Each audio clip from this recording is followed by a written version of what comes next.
Soldiers, with and without their families. From Great Britain, the United States, Canada, France, Belgium and Holland. Soldiers from all branches of the armed forces, both volunteers and conscripts. They all have one thing in common. They're stationed in Germany. As partners in the North Atlantic Treaty Organization, they, together with the German armed forces, helped to secure the freedom of this country. For 40 years, it was divided. Now this nation of 76 million Germans in East and West is growing together again. And every soldier ever stationed here, purely through his physical presence on German soil, contributed to this peaceful union. It's understandable that Germans hope to greet every departing soldier again, in the future, as a guest.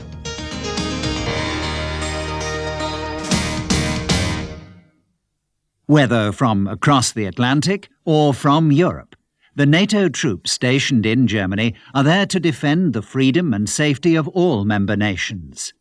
At the same time, they've contributed to the transition from confrontation to cooperation in the relationship between East and West.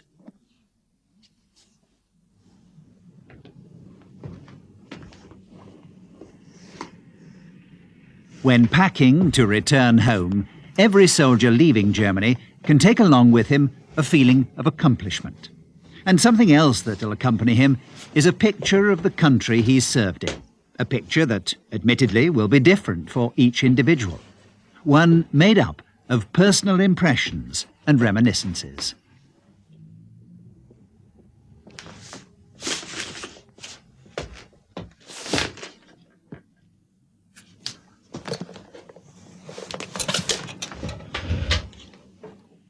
How long ago was it?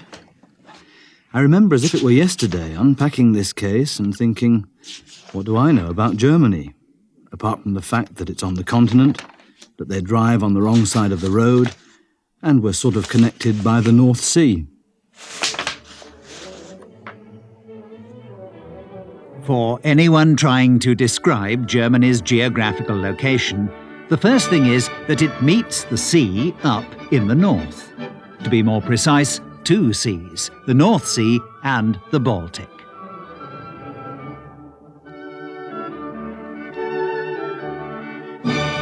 Hamburg, the largest city in the north, with 1.6 million inhabitants. A third of all Germans live in a big city. A third live in the country. The remaining third live in small and medium-sized towns, many of which, even today, look back proudly on their medieval origins. In the west, castles steeped in legend stand silently along the Rhine, the main artery for inland shipping, which flows past Cologne and its Gothic cathedral, one of the major landmarks of Christian faith. Monasteries and palaces in ornate Baroque, a style of architecture and life that left its mark on this city, Munich, the capital of Bavaria, and just beyond the city, the Alps. In a modern jet, this flight from the north to the mountainous south takes barely an hour. Germany, at the heart of Europe, borders on 9 countries. Yeah, I suppose that's the big difference to Britain. Germany isn't an island, but it is a seafaring nation. I got this ship in a bottle up north, where you can still see windjammers.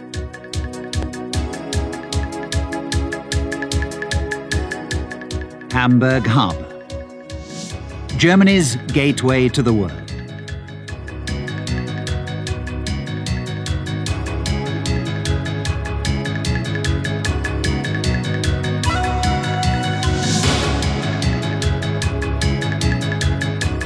Hamburg, one of the merchant cities belonging to the Hanseatic League. Typical North German architecture, known as brick Gothic.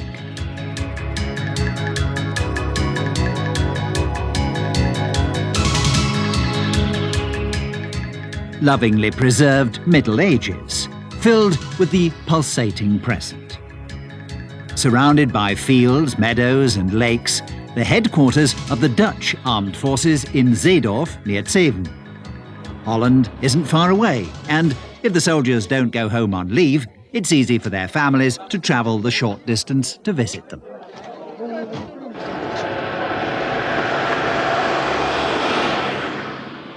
Jogging may not be everyone's favourite form of recreation, but whatever they do, few spend their free time in the barracks. Discos and pubs in the neighbourhood have adjusted to accommodate the boys from Holland. And over a beer, it's easy to establish contact with the local girls. Many of the soldiers have joined sports clubs, like this one for skydiving. There's certainly plenty of recreational opportunities for the Dutch armed forces just outside the barracks.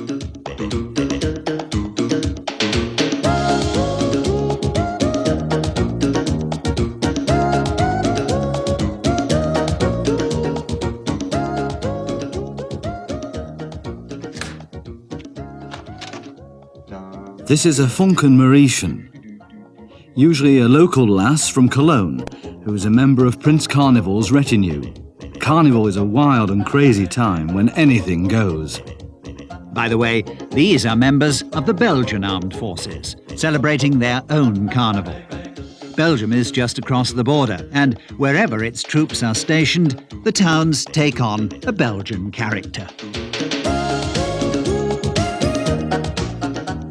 Most of the professional Belgian soldiers have their families with them in Germany.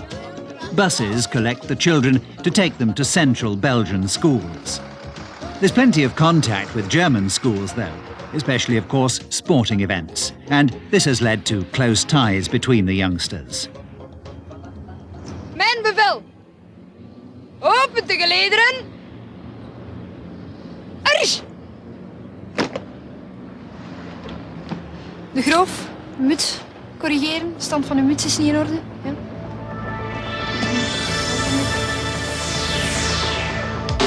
After work, there's the attractive surrounding countryside to discover. Speaking of work, what do the Germans do? What drives the economy? Strong German presence at international trade fairs effectively underlines the success of their free market economy. Limited raw material resources, but a wealth of skilled labour and technical know-how. That's characteristic of the German economy, with its strength in the automotive, engineering, chemical, pharmaceutical and electronic industries. These branches also account for the lion's share of German exports. Roughly a third of all Germans depend on exports for their livelihood. Now the German free market economy must make good the mistakes of the former planned economy in the new eastern states. A situation which has brought far-reaching social and economic problems with it. The challenge is to find equitable solutions. Being in the driver's seat without moving an inch. That's what this simulator is all about. A safe way of testing and evaluating the reactions of drivers and vehicles in extreme situations. Research, a key to future success, for instance, in the field of solar energy. Trains of the future.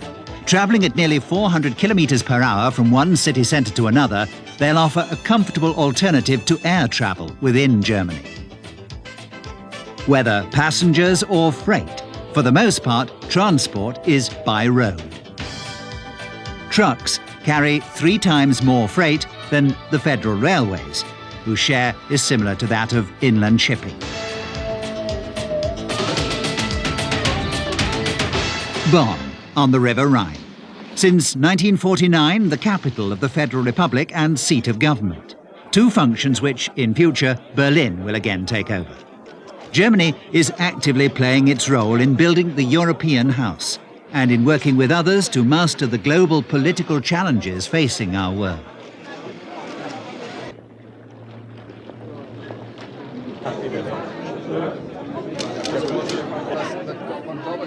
A famous German song praises the beauty of the River Rhine.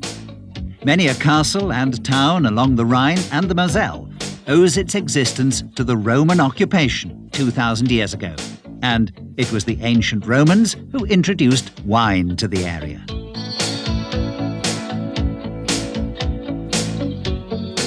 Cheers, zum Wohl, à votre santé. The wine must be old and the girl young, which certainly adds to the beauty of the Rhine.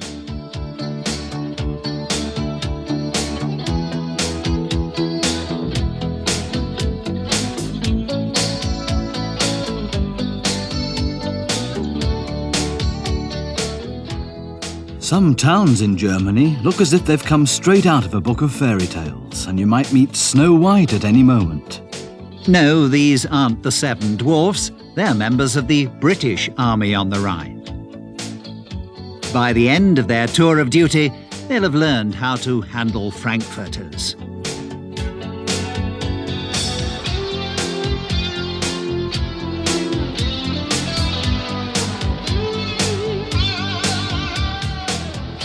The best way to study the highway code is from a gemütlicher horse-drawn carriage. Our British friends soon realised that here, unlike in Glasgow, Liverpool, Belfast or Cardiff, everyone drives on the wrong side, in other words, the right side of the road. After a few months, they'll know what their favourite dishes are called and how to order them in German. Though many never really get accustomed to sauerkraut and dumplings or lentil soup.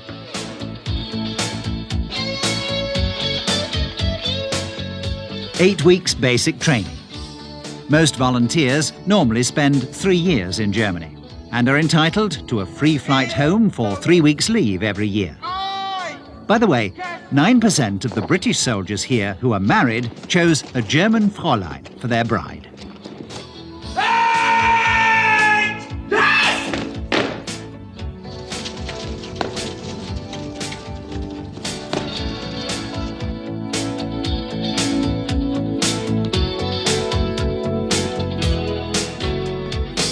A long-standing tradition is the annual visit by the Commander-in-Chief of the regiment, a member of the royal family, here Queen Elizabeth. At some point, the routine of daily life in Germany takes over, and you stop getting into cars on the wrong side. The only problem is readjusting when you go back home. Talking of cars and readjusting, you might be surprised to find one of the world's most famous luxury cars on every street corner as a taxi. Many also find the proximity of the profane and the sacred a little unusual. Much to the relief of many Americans and Canadians, though, familiar names are still to be found, even if they have adapted to the surroundings. Off-duty means getting out of uniform and being out on the town. And not only because this is the headquarters of the US forces, but because it's Heidelberg, and Heidelberg is a must. The city on the River Neckar has numerous attractions. The famous ruined castle, Germany's oldest university, a number of buildings from the Middle Ages, and plenty of hospitality.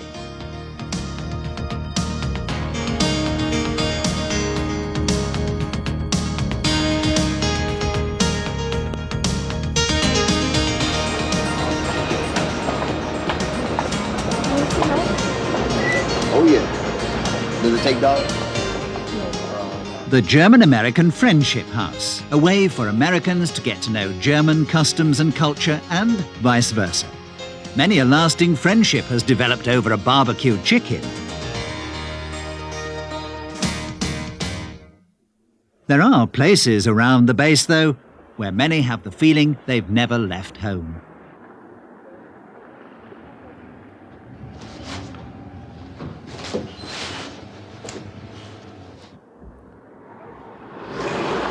Was möchten Sie trinken? Ein großes Bier, bitte. Nothing overcomes language barriers better than personal encounters. In Germany, an empty seat is an invitation to sit down and, during the course of a meal, get to know each other. Maybe even learn to hold a fork in the left hand. Wherever you go, you'll find plenty of pubs. where the atmosphere is what the Germans call gemütlich. The bear is the symbol of Berlin, and Berlin is definitely worth the trip.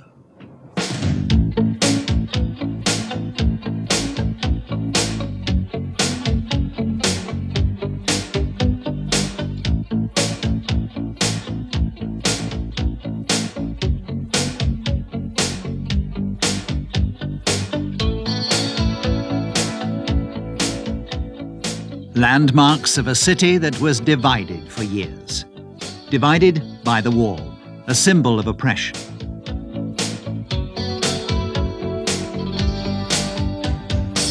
November the 9th, 1989. The people of East Germany breach the wall. "We are the people" was their rallying cry, aimed at the totalitarian state apparatus.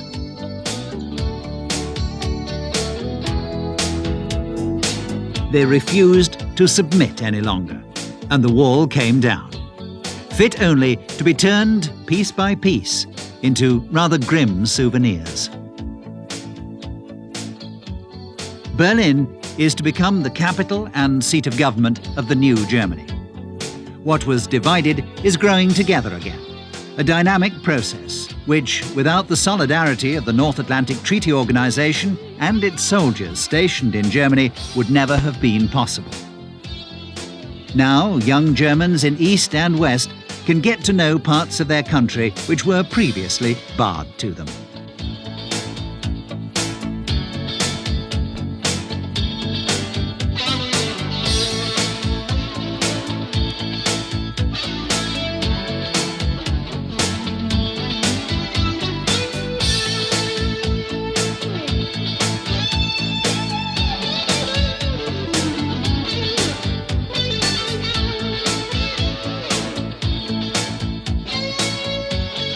I got this in a part of the country famous for its cuckoo clocks, the Black Forest.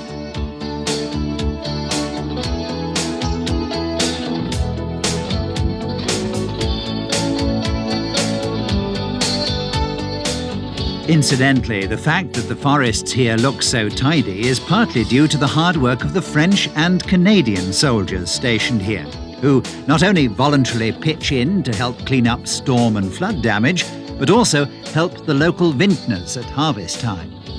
Being so close to France, it's easy to get home for a pleasant weekend. On the other hand, the young French soldiers are on good terms with the townsfolk, and it's not unusual to find them spending the festive season under a German Christmas tree. And then there are the wine festivals.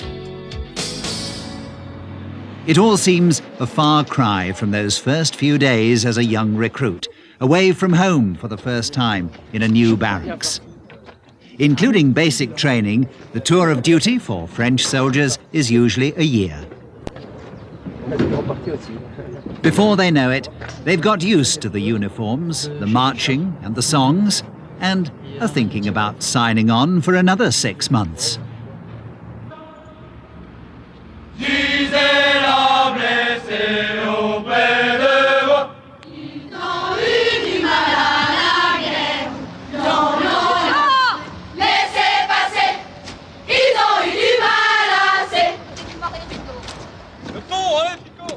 Some, however, are already thinking of their next leave. Once a month, they get a free trip home to Toulon, Paris, Lille, Lyon, Calais, Marseille. Vous mettez en fente avant comme ça et vous la jetez en fouettant. Fouettant du poignet. Compris?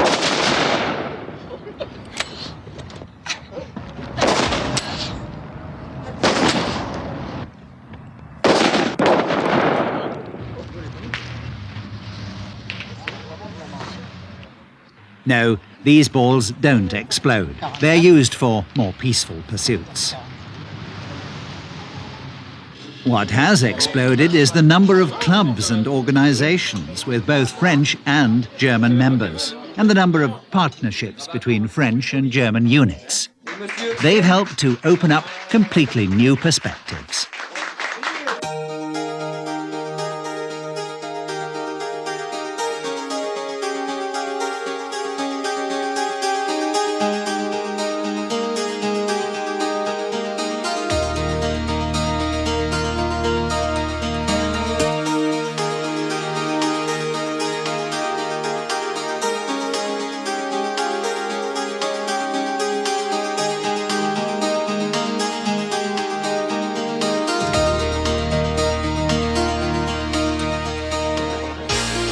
I can't believe I drank all that, but I did at the Oktoberfest in Munich.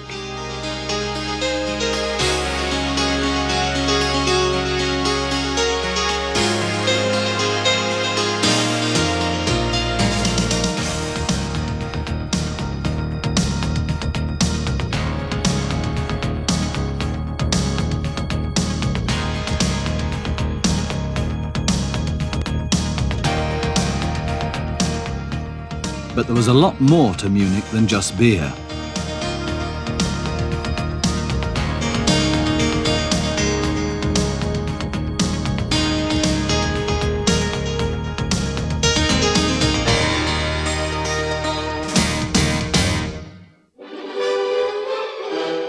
Every evening in Germany, the curtain rises in over 500 theatres.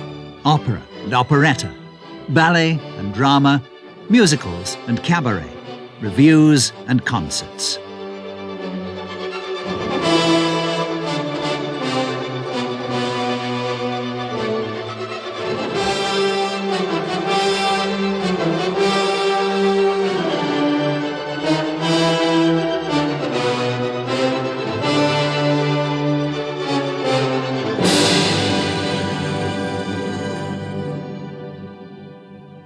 The fine arts are well represented, with collections housing the popular and the traditional, old masters and avant-garde.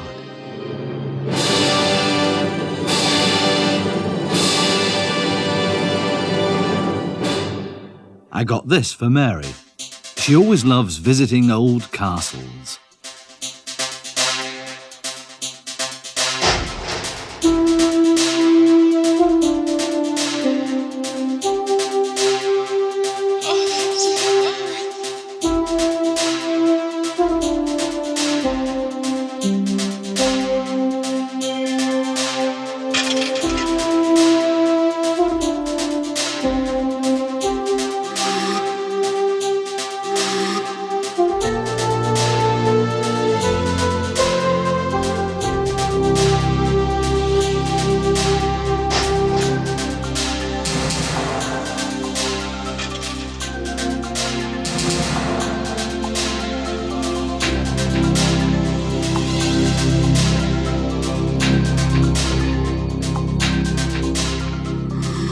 Practice makes perfect.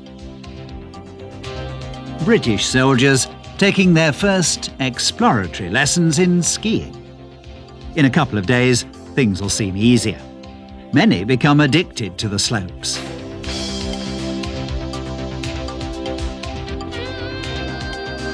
It's just good that you don't have to ski in a kilt.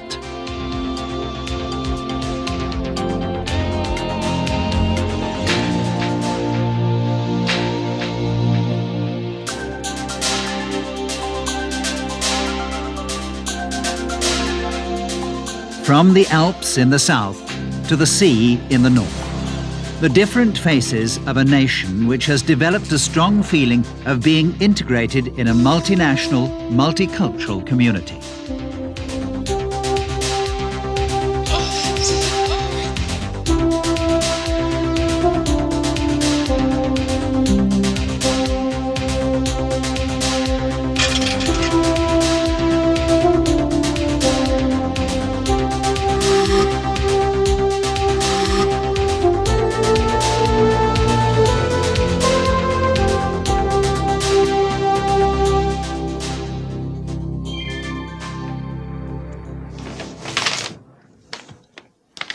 Everything considered, I had a great time. And I've got plenty of things in my case to remind me of my Germany. One thing's for sure, I'll be back. So till then, Auf Wiedersehen, Germany.